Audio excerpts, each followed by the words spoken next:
Tuanzebe must prove he has suffered a financial loss after it has emerged he is suing Manchester United.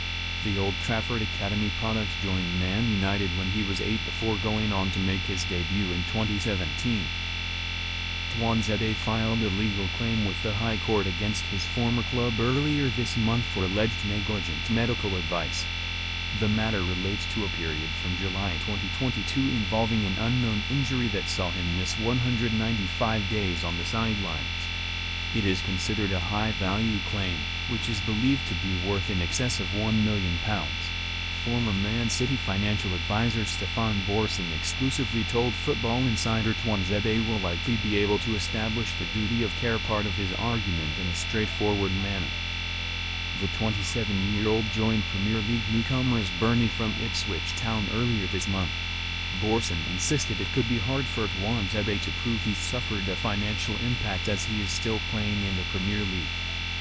He told Football Insider, "It's very difficult to know without seeing all the papers as to exactly what he's alleging. It's a negligence case that United had a duty of care to the player and that for whatever reason, they failed in their duty of care to that player by giving negligent advice. The player's still playing, so it's hard in terms of financial impact. He would have to show that the negligent advice had caused him a financial loss, let's say by not being able to play at a high level. But given that he's playing at quite a high level, it's a difficult claim. Usually, these sorts of claims are where there's been a loss of career. They often happen where somebody's career has been ended by a foul or bad advice or whatever. The key thing about these sorts of cases anyway are that they are all based on the individual facts. They don't tend to set precedents going forward. They tend to be very fact-specific and then will be decided around the rules that will apply not just to football but to all sorts of sporting injuries and all sorts of medical negligence claims.